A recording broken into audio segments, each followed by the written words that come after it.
দেখছেন নবীনগর নিউজ। বাংলাদেশ নির্বাচন কমিশন কর্তৃক রাজনৈতিক দল হিসেবে গণ অধিকার পরিষদ ট্রাক প্রতীকে নিবন্ধন পাওয়ায় এবং সাংগঠনিক কাঠামো বৃদ্ধির লক্ষ্যে ব্রাহ্মণবাড়িয়ার নবীনগরের জিনুতপুর ইউনিয়নে কর্মী সভা অনুষ্ঠিত হয়েছে। শনিবার বিকেলে উপজেলার বাঙ্গড়া রমজান মোল্লা মসজিদ মাঠ প্রাঙ্গণে বৈরী আবহাওয়ার মধ্যেও এই সভা অনুষ্ঠিত হয়। গণ অধিকার, যুব অধিকার ও ছাত্র অধিকার পরিষদ জিনুতপুর ইউনিয়ন শাখার আয়োজনে এই কর্মী সভা অনুষ্ঠিত হয়। এই সভায় সভাপতিত্ব করেন নবীনগর উপজেলা গণ অধিকার পরিষদের যুগ্ম সদস্য সচিব মোহাম্মদ আব্দুল কাইয়ুম ইসলাম।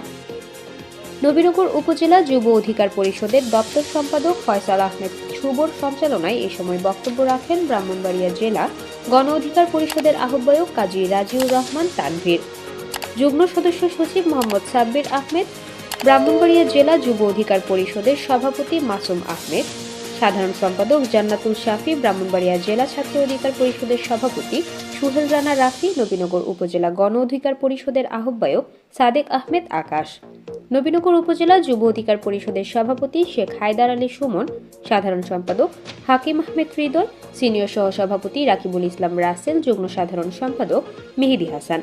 এছাড়াও গণ অধিকার পরিষদের বিভিন্ন ইউনিটের আরও বহু নেতাকর্মীরা এ সময় উপস্থিত ছিলেন। এ সময় বক্তারা গণ অধিকার পরিষদের সভাপতি ভিপি নুরুল হক নূরের বিভিন্ন রাজনৈতিক কর্মকাণ্ডের ভূয়সী প্রশংসা করেন।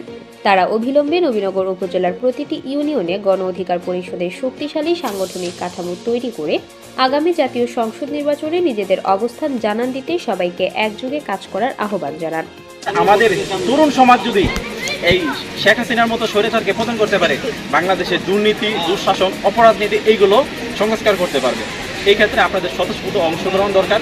আর একটা কথা, এখানে আমাদের পূর্ববর্তী যে বক্তারা ছিল সবাই কিন্তু একটা কথা বলছে, এখানে আসলে আমরা কেউ নেতা না, আমরা তারুণ্যের একটা নতুন রাজনৈতিক দল। সেই রাজনৈতিক দলের যেহেতু আসলে তখন একটা সময় ছিল যে আপনার ভয়ভীতির কারণে আমাদের সাথে অনেক মানুষ যুক্ত হইতো না, কিন্তু পেছন থেকে আমাদেরকে সমর্থন করতো, সাপোর্ট দিত। তখন আসলে এই দায়িত্বটাকে আমরা তাই না নিচ্ছি। আমাদের নেতা অক্লান্ত পরিশ্রম এবং নির্যাতিত, কারা নির্যাতিত হয়েছে বিনা দোষে। আজ আমার নেতা দেশের মধ্যে আছে, কিন্তু কোনো স্বৈরাচার দেশের মধ্যে নাই। এখান থেকে সতর্ক করতে চাই, আমরা লাঠি জমা রেখেছি কিন্তু ট্রেনিং জমা রাখি নাই। আমার নেতার উপর আক্রমণ হলে আমরা তা প্রতিহত করবো ইনশাল্লাহ। এই দেশের জনগণ আর ভয় কাজ করবে না ইনশাল্লাহ।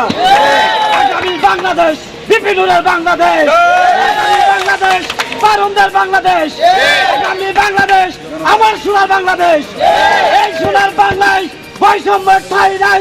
এই স্লোগানকে সামনে রেখে আমরা ইনশাল্লাহ আগামীতে সকল বাধা বিপত্তি প্রতিকার করবো ইনশাল্লাহ।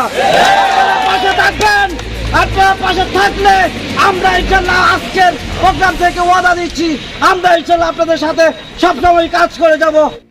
আলোচনা শেষে দেশ, জাতি ও গণ অধিকার পরিষদের উত্তরোত্তর সমৃদ্ধি কামনায় দোয়া পরিচালনা করেন হাফেজ মাওলানা মুফতি আনিসুর রহমান।